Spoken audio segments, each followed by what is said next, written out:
I set my suitcase down quietly, because late afternoons in my house usually carry a peace I do not want to disturb. A 2-day trip to help a friend had left me tired but content.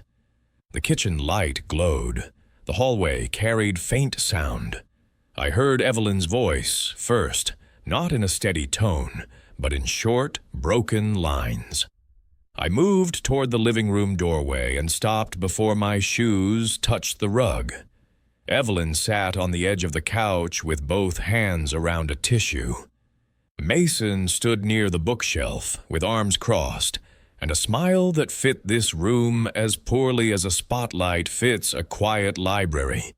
The smile turned into a short laugh, not a chuckle shared with love, a laugh at someone else's expense. That laugh landed on Evelyn's shoulders like a weight.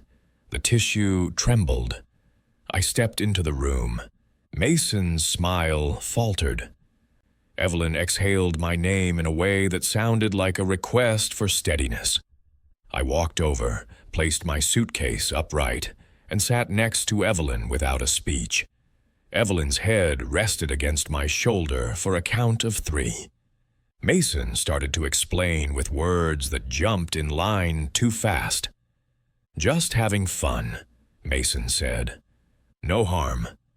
I looked at the photo on the wall above the bookshelf, our family standing in the yard after Ella's first school play, sunlight soft on everyone's faces. I used that image to keep my voice calm. "Evelyn will speak first," I said. Evelyn described the past hour in simple lines, a request for keys to my desk, a push to hurry, a joke about memory that felt like a knife wrapped in silk, a new plan to help me sell the car and streamline the house while I traveled, a laugh after a request for respect. I kept my gaze on the photo because the photo reminded me that love survives when a room refuses to make humiliation the price of conversation. I looked back at Mason. "This house runs on respect," I said. "That includes every room, every day." Mason rolled shoulders and reached for a line that sounded rehearsed. I lifted a hand gently. "Not now," I said. "I walked in on laughter at someone else's pain. I will not argue. I will listen, I will write, and I will set a process." I stood, walked to the kitchen, and returned with my notebook. I wrote the date and one sentence. Returned from trip, found Evelyn crying while Mason laughed. I placed the pen on the paper and looked at both faces. "I want a full conversation on Saturday at 10, I said. "Bring a plan for any change you want. Bring numbers, not push. Bring thought, not performance. Today ends with peace." Evelyn nodded. Mason opened a mouth, then closed it. I walked to the entryway, picked up my suitcase, and carried it to the bedroom. I unpacked slowly to buy the room some quiet.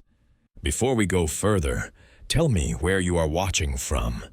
If laughter at your expense ever hardened your resolve, comment with your shield emoji spelled out and share the sentence you used to stop it. Morning turns better decisions into possible ones. Coffee, sunlight, and a page of clean paper do more for a family than any lecture."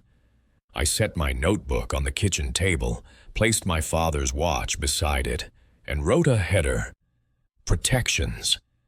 I started with the simplest truth I know.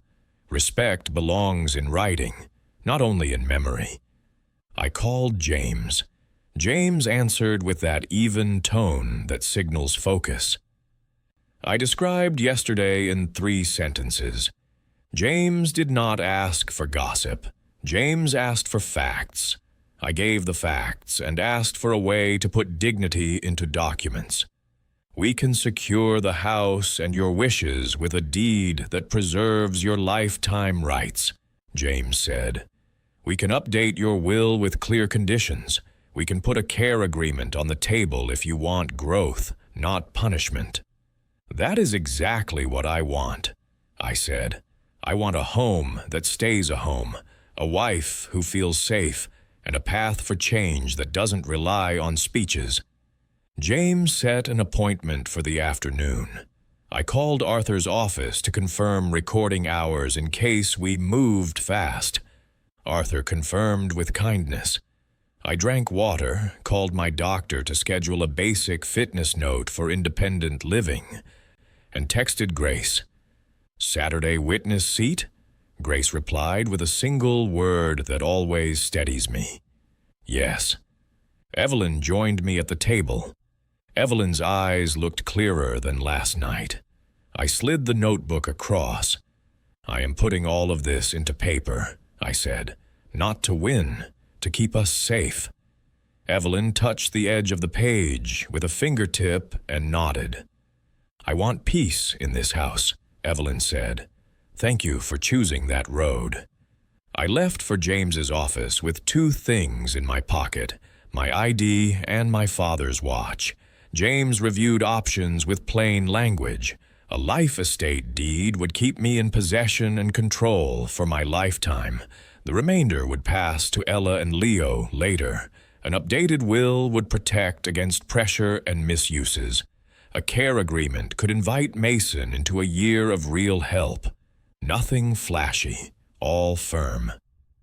I signed the deed in front of a notary, placed the will update in the stack for my signature after final review, and carried the deed with James 2 blocks to Arthur's counter. Arthur scanned, indexed, stamped, and slid the receipt across with that raised seal that looks like a quiet shield. "Now part of the record," Arthur said. I thanked Arthur and exhaled in a way my body only allows when a plan becomes law. On the walk back, James suggested one more step: credit freezes, property alerts, and a banknote requiring my in-person instruction for changes. We set every piece in motion. I took a photo of the receipt and saved it to 2 places. I wrote the indexing numbers in my notebook. Back at home, I placed the deed in a thin binder and set it on the lower shelf. Evelyn rested a hand on the cover. The house felt quieter, in a way that had nothing to do with sound. If paperwork ever restored safety in your home, comment with your notebook emoji spelled out and write "paper over noise." Share the one document that made the difference. Saturday arrived with sunlight across the table, and 3 chairs set the way. I always set them for decisions, facing each other, water ready, no clutter. Grace sat near the hutch with a small notebook. I handed Grace a printed agenda. 1. Numbers. 2. Respect. 3. Next steps. Mason and Riley arrived on time. Ella and Leo stayed at home with a neighbor because this room needed adults only. I welcomed everyone, then set the rule. Short sentences, calm voices, facts before feelings. Mason started with apologies that felt real on the first line and less steady on the second. I lifted a hand for a pause. "Respect will not be negotiated here," I said. "We can build forward, but we will not spin." Riley opened a folder. Inside, a budget for a smaller place near Mason Street, a list of movers, and a schedule for errands if I stayed. The second page carried a caregiving grid by name.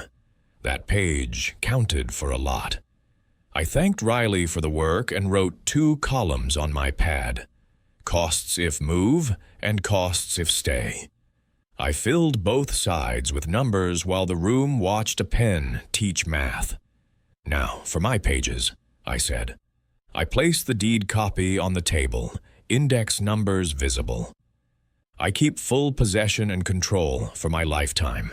The remainder passes to Ella and Leo later. This home will not become a quick trade. Mason read with a face that looked older than last week. Riley read every line. Grace noted the page number. I placed the second document. "Medical fitness letter for independent living," I said. "Safety upgrades in place. Future needs will be addressed when needs exist. I placed the third document. We'll update, I said. Any attempt to push me out, grab control, or leverage this address for private gain reduces that person's cash share to $1. The difference moves to Ella and Leo's trust. Silence settled. Paper often does that. I let the quiet hold for a full count of 5. Then I slid the 4th page forward. This is the path I prefer, I said.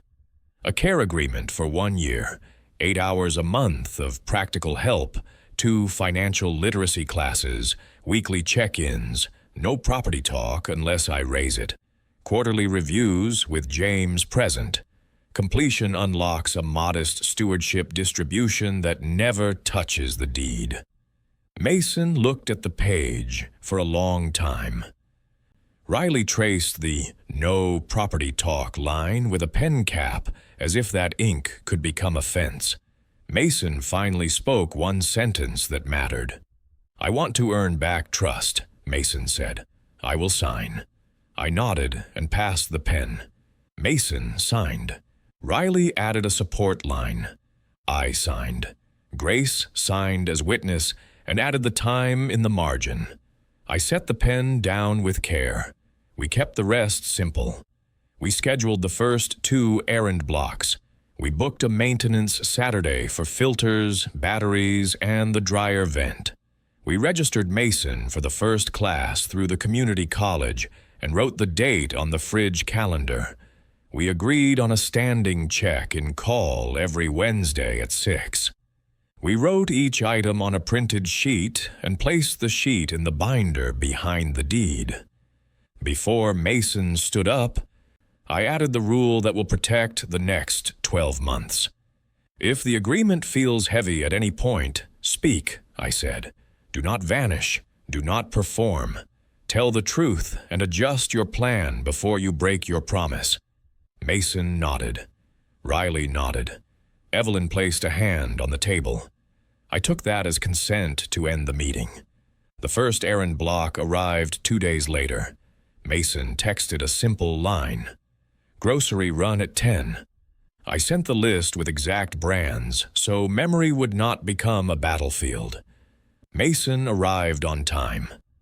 Evelyn handed over the list and cash from the petty envelope I keep in a drawer for small house needs. Mason returned with the right items, the right change, and a photo of a receipt clipped to today's date. I logged the hour on the calendar grid with a check mark. 1 square down. Wednesday's check-in call held to the exact minute. Mason summarized the week. Errand hour done, class reminder set, Saturday maintenance confirmed. No spin, no excuses. I thanked Mason for the tone. Evelyn thanked Mason for the groceries. The call ended after 5 minutes by design, because short calls breed consistency. Saturday brought filter changes, smoke alarm tests, and that dryer vent brush that behaves like a pet snake with a job. Mason cut a new line of caulk in the hall bath and replaced a cracked outlet cover. I stayed in the room while tools moved because supervision builds confidence on both sides. Evelyn baked a tray of brownies because sugar keeps a work crew friendly. Riley handled childcare for Ella and Leo during the loud tasks. The house felt like a workshop, not a courtroom. At lunch, I took out the care agreement and embossed the week's initial with a small notary seal I still own from my shop days, purely ceremonial, yet satisfying. The page looked official. The work felt true. Evelyn smiled. Mason smiled. I did the same. Sunday afternoon, a cousin tried to turn a group chat into a debate over best interest. I used the sentence that protects my sanity. I am medically fit, and decisions about my home belong to me. I added, I will discuss my home at my table, not in a thread. The chat slowed like a river passing through reeds. Grace texted a simple, "Here if needed." I replied with, "Thank you." I slept well that night for the first time since the day I walked into that laugh. Paper holds weight in a way that lets a body rest. If a short weekly check-in kept your family from drifting back into old habits, comment with your compass emoji spelled out and share how you structured it. Subscribe to Elder Justice Revenge Stories so you never miss a story where elders lead with documents and calm. A week later, Ella asked to help with the herb bed after school. I said yes and set 2 small trowels near the back door. Mason arrived with Ella and Leo just as the sun slid behind the fence. Riley waved from the car and promised pickup in an hour. We knelt and pressed basil starts into a neat row. Ella wrote the date on a craft stick and pressed it into the soil. "Who takes care of this when I'm not here?" Ella asked. "I do," I said, "with help from whoever is scheduled that week." Mason looked up. That look told me a lesson landed without a lecture. Scheduled help is not a favor. Scheduled help is love that keeps promises. We went inside and washed hands. I brought out a small box from the top shelf and set it on the table. Inside, a pocket compass that belonged to my father. I placed it in Ella's palm. "This shows direction when sunlight hides the path," I said. "Remember that feeling anytime a crowd tries to move you faster than your conscience." Ella nodded with a seriousness beyond years. Leo pointed to the needle and whispered, "North," with triumph. I laughed softly because joy in a small boy's voice never needs correction. Mason sat at the table after the kids ran to the yard. "Thank you for not humiliating me that first night," Mason said. "I think about that moment a lot." "I did not choose restraint to spare you," I said. "I chose it to spare this house.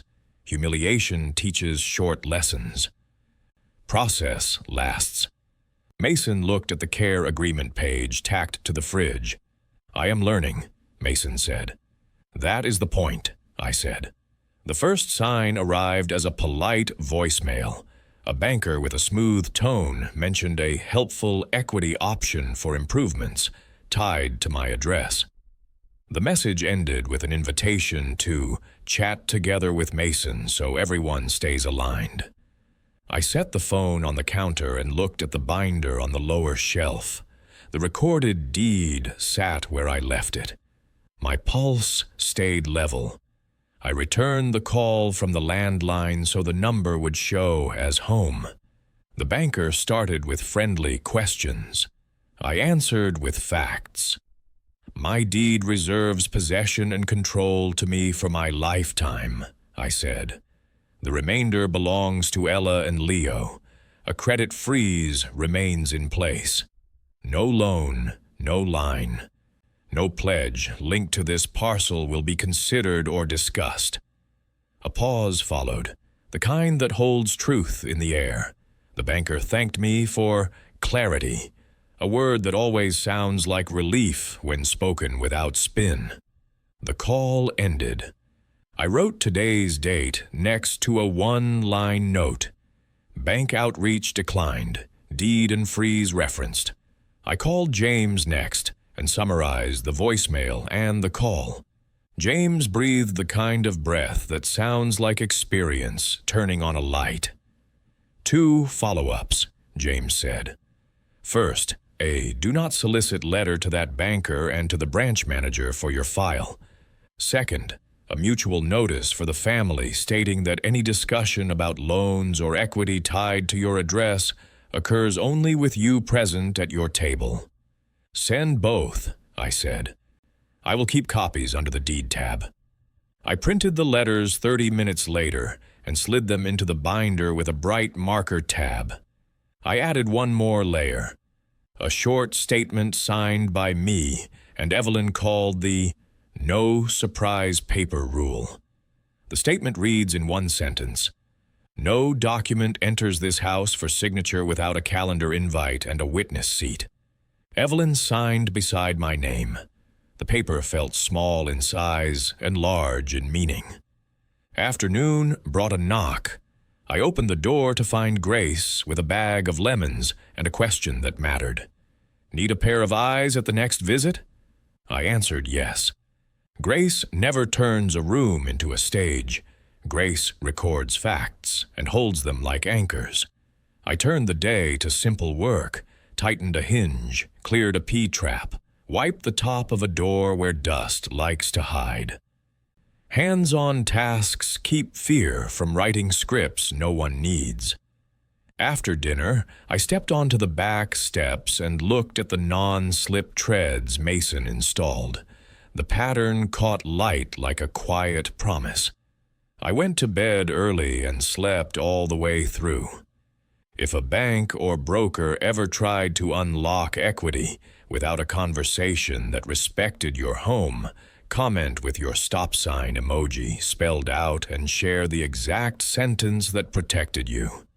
If small rules like no surprise paper would help your family, comment with your notebook emoji spelled out and write paper first. Morning brought sun on the table and the kind of quiet that invites a talk without armor. I brewed coffee and set Evelyn's mug on a coaster with a blue ring I never scrub away. That ring reminds me that life is lived, not posed. I keep replaying that laugh, Evelyn said, voice lower than usual. I don't want a home where respect depends on who feels strong that hour. I opened the binder and slid a blank sheet forward.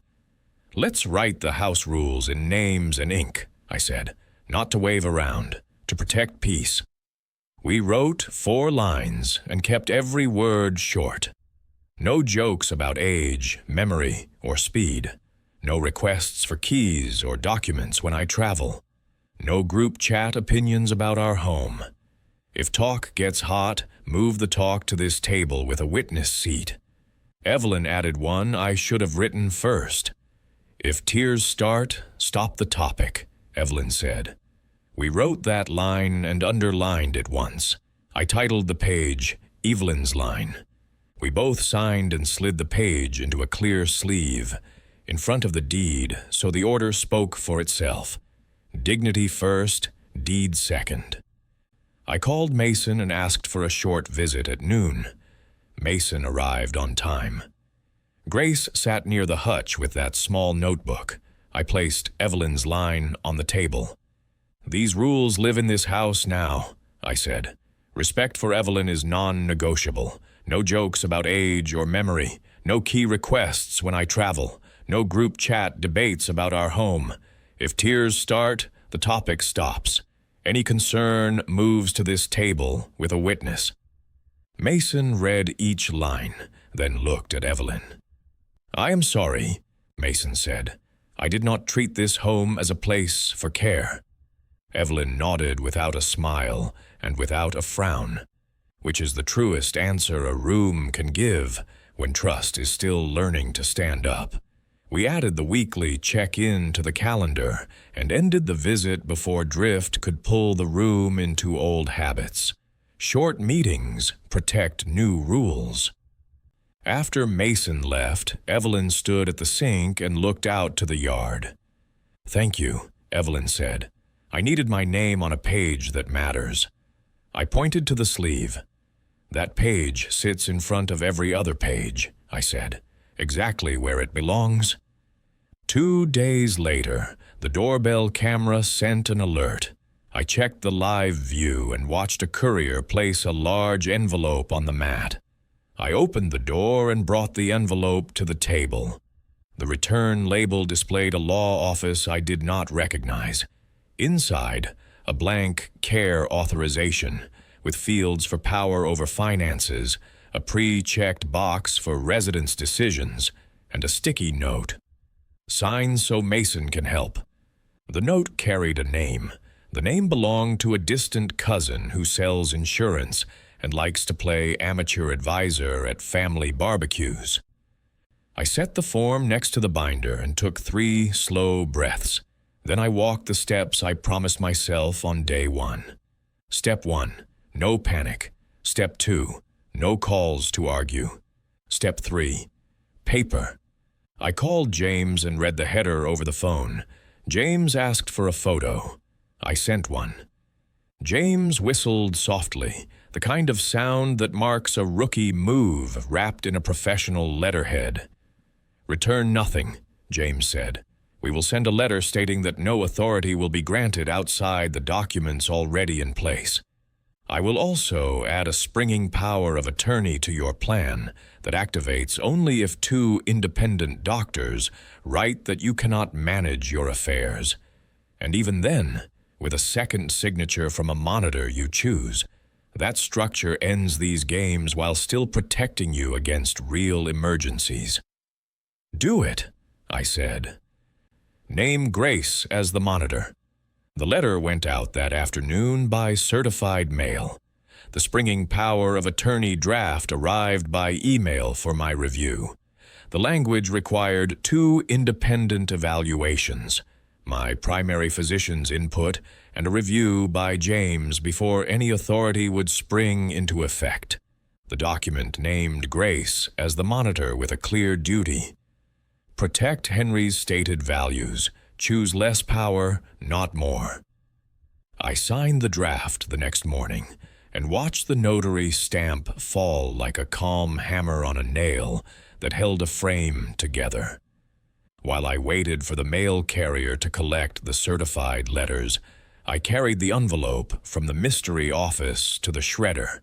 The shredder hummed like a small engine that knows its job.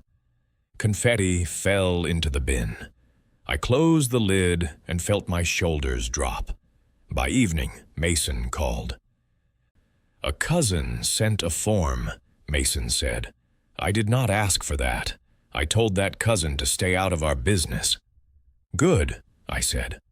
"Our business lives at this table, not in envelopes sent by people who do not live here." Evelyn placed a hand on the binder cover and tapped Evelyn's line lightly, a rhythm that sounded like relief. James recommended a short mediation session focused on respect toward Evelyn, so the new rules would not drift into nice for now. Noah runs those sessions at the community center. Noah does not sell clever lines. Noah sells chairs facing the right direction and a timer that keeps everyone honest. I booked a slot and sent a short invitation. 1 hour. Respect, not history. Mason and Riley arrived with open faces and hands empty of props. Grace took the witness seat near the corner. Noah set the frame. Brief statements, no interruptions, a written note at the end. I spoke first because the deed already spoke for the house. "This hour exists to protect Evelyn," I said. "1 laugh can undo a week of work. 1 line can turn a home into a test. I will not allow that." Evelyn spoke next with a voice that reminded me of our first years, clear and careful. "I want a home where care is not something I have to fight for," Evelyn said. Mason named the exact behavior, the joke about memory and the laugh after tears. Mason did not hide behind a general apology. Mason asked for a rule that could be measured. Good. Measurable rules survive bad days. We wrote 2. No jokes about age, memory, or speed, even as a bit. A monthly tea between Evelyn and Mason in a public cafe for 30 minutes, no phones on the table, where gratitude must be said out loud once by each person. Riley added a pledge to enforce the first rule in real time. A hand on an arm and a change of topic, because an ally with a plan prevents slips. Noah wrote every line on a single page and read it back. Everyone signed. Noah added the date at the top in numbers large enough to see from across a room. Before we left, Noah asked for one final sentence from me. "I want a line that I can quote later," Noah said. I offered the sentence that has been teaching me for a year. "Respect is not expensive," I said, "but the lack of it costs everything. Noah wrote the sentence in the margin and drew a neat box around it so the eye would always find it. We walked out into late sun. The cafe sat 2 blocks away. Mason looked at Evelyn and said, "Tea next week?" Evelyn nodded. Simple plans defeat old patterns better than hero speeches. A week later, a knock sounded exactly at the time listed on the calendar. Maintenance block, 1 hour. Mason entered with a small toolbox and a clean list. Today's tasks: lube, a sticky window lock, replace 2 cabinet door bumpers, and level a shelf that never sat right since 2009. I like a list that respects a clock. While the toolbox sat open, the doorbell camera pinged. Another realtor stood on the porch with a bright brochure peeking from a canvas bag. I opened the door enough for courtesy and held my place so the living room stayed private. The brochure moved an inch out of the bag. I stepped outside and closed the door behind me. "This home is not available," I said. "A recorded deed reserves possession to me for my lifetime. Please remove my address from all lists." The visitor started to explain about just a valuation. I repeated my sentence and added a small card I had printed last week. No solicitation regarding sale, loan, or valuation. All inquiries must be in writing to my attorney. The card carried James's mailing address. The visitor accepted the card, apologized, and returned to the sidewalk. The brochure never passed the threshold. I returned to the kitchen. Mason had the shelf level already marked. The bubble in the level hovered between lines the way calm hovers between people who have finally decided to behave like adults. Mason tightened the last screw, wiped the counter, and initialed the hour block on the care agreement calendar. "Tea with Evelyn tomorrow," Mason said, pointing at the monthly rule. 4 o'clock. "Good," I said. "Say 1 gratitude out loud before any topic about logistics." "Understood," Mason said. We ended the hour with a quiet exchange in the garage. "Thank you for holding the door earlier," Mason said. "I saw the bag." I nodded. "This door stays mine," I said. "That card keeps the talk where it belongs, on paper and out of my kitchen." Mason smiled in a way I have not seen since the first week of Ella's kindergarten. The smile looked smaller and truer than the one I saw the day I came home to that laugh. Progress rarely wears a costume. Progress usually looks like this: 1 shelf level, 1 card at a door, 1 T on a calendar, 1 apology spoken without a speech. The first real test didn't arrive with drama. It arrived with a store manager saying my name over the intercom while I pushed a cart past the bread. Evelyn had felt lightheaded near the tea section and asked to sit. By the time I reached aisle 5, Evelyn was on a small folding chair with a cup of water and a clerk kneeling nearby. Evelyn waved me closer with a steady hand and said, "I am okay. I just stood up too fast." I thanked the clerk, helped Evelyn to a bench near the exit, and called Mason because the monthly tea spot was 2 blocks away, and the calendar said he was already parked. Mason jogged over with napkins and that careful voice I've been hoping to hear. Calm, measured, useful. "Water every few minutes," Mason said. "Let's sit 10 before we try the car." A neighbor walked in and launched a question shaped like gossip. "Are you two finally moving to 1 floor?" Mason stepped between the bench and the question, with a sentence we agreed to use in public. "We talk about our home at our table, not out here." The neighbor blinked, nodded, and moved along. Evelyn squeezed my hand. We sat for 12 minutes, walked slowly to the car, and drove home with the windows cracked. Mason followed and carried bags like a person who understood that grace includes weight. I made toast, poured tea, and set a timer for checking blood pressure once more before dinner. Numbers looked fine.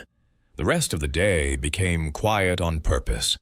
At 7, I wrote an emergency card for the fridge. Water, seat, breathe.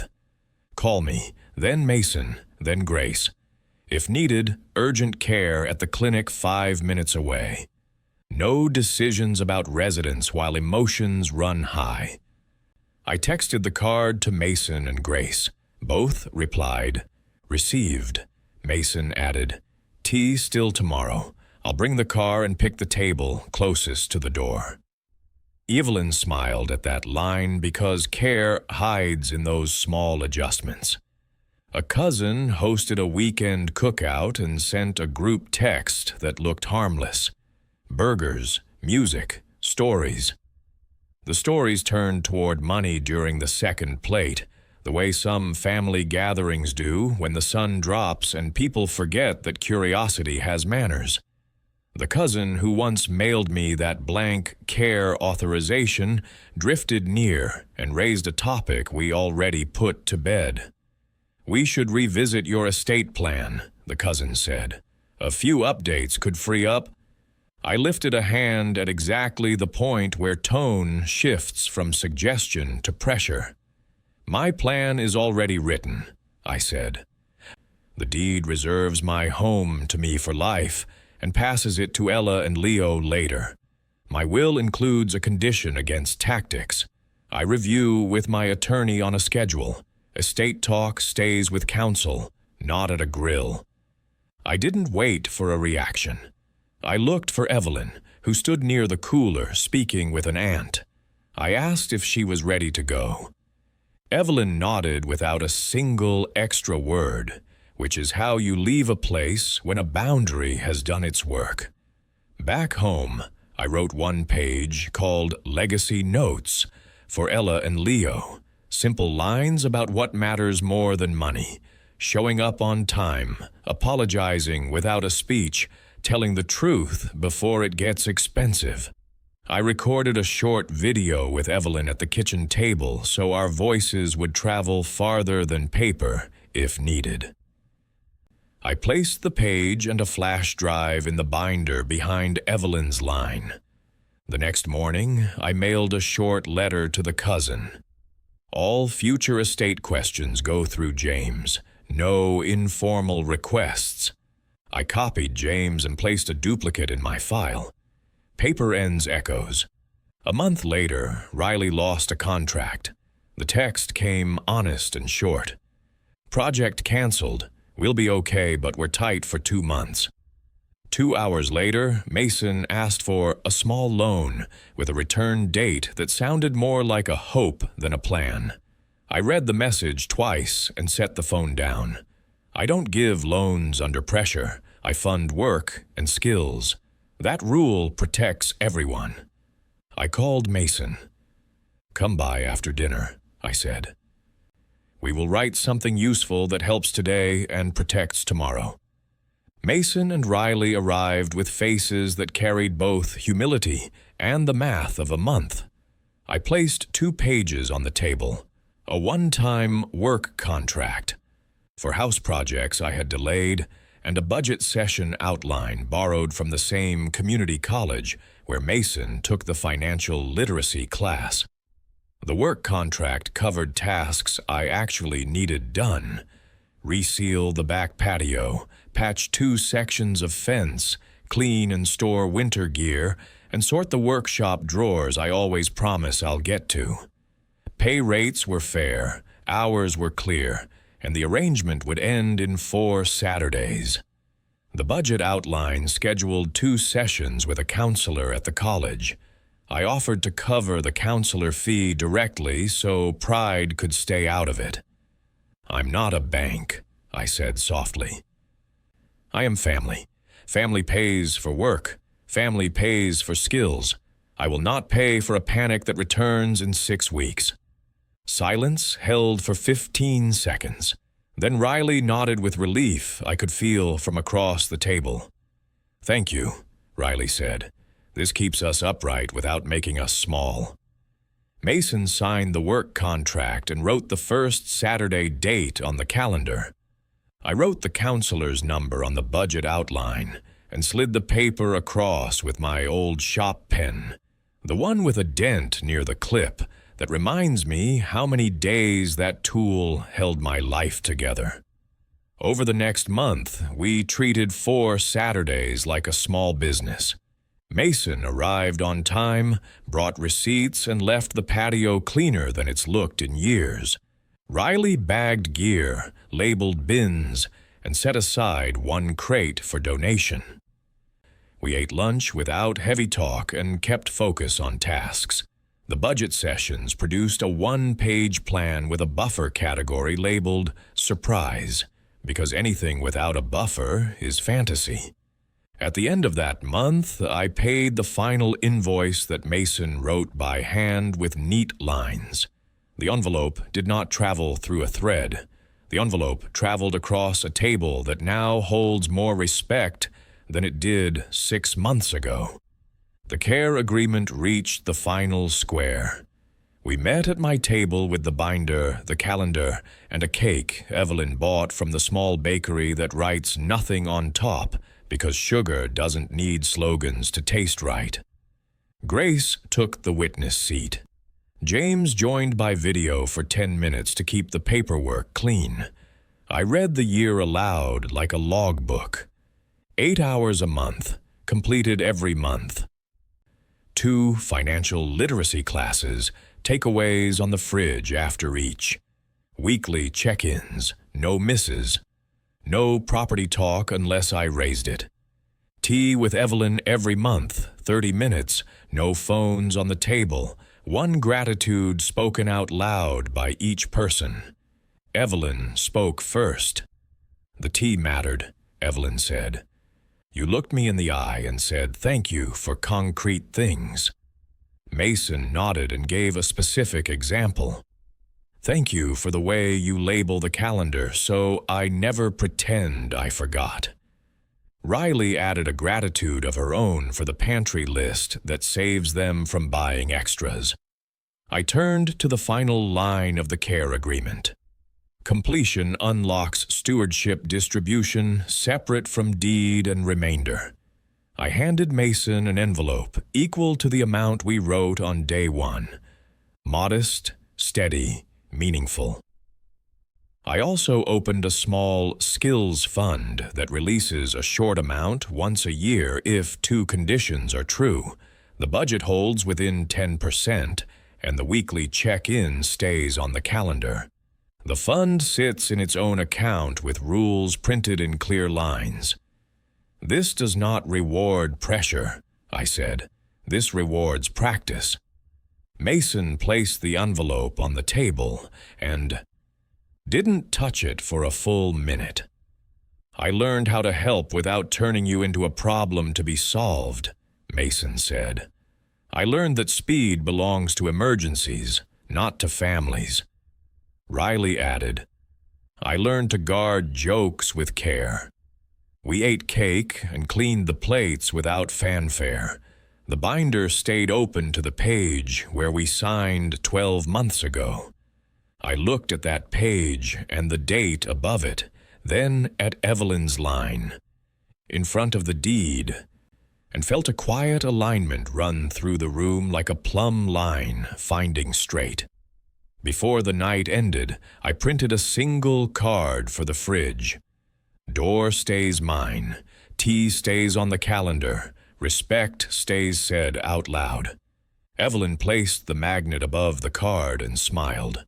On a warm afternoon, Ella and Leo ran through the yard with watering cans, while basil leaves nodded under the gentle spray. Evelyn sat beside me on the porch, tea in hand. Mason replaced a section of fence that needed attention. Riley arranged a tray with fruit and crackers on the patio table. The doorbell camera chimed once, and then stayed quiet because an automatic email had already pushed any real estate solicitation to James's office mailbox, where paper goes when paper belongs. Ella held up a basil leaf like a small flag. "This one looks like a heart," Ella said.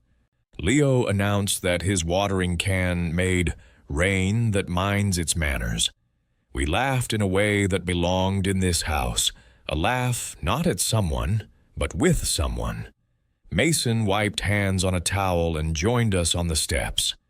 "Tea next Tuesday?" Mason asked Evelyn. "Same table, no phones." Evelyn nodded without a speech. Riley added, "My turn to say the first gratitude." I stood and lifted a glass of water. I do not make speeches on porches. I do mark moments. "To the rules that kept us standing," I said. "Door stays mine. Home stays a home. Love stays stronger than the rush." We clinked glasses with the gentle sound of simple things doing their job. I sat back down and watched sunlight reach the basil, the fence, the table, the door, and the faces I love. The papers in the binder did not glow. Papers never glow. Papers work quietly. The way good hinges work, you only notice when they fail. These did not fail. I walked inside for a minute, opened the binder, and added one more page called "What I Hope You Remember." I wrote 5 lines for Ella and Leo. Protect dignity first.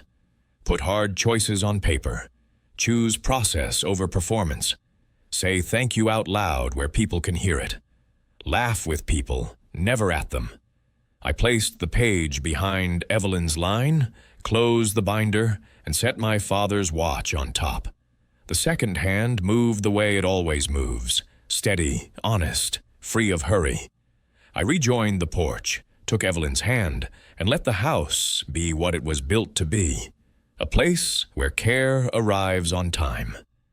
If this story gave you a sentence you can use at your own table, comment with your notebook emoji spelled out and share it so someone else can borrow it tonight.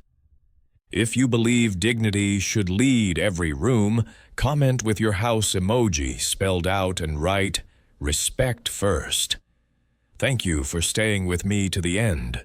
Subscribe to Elder Justice Revenge Stories and click the notification bell so you never miss elder-centered stories told with calm strength, law, and love.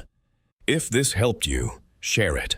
Your share might give someone the courage to choose paper over noise.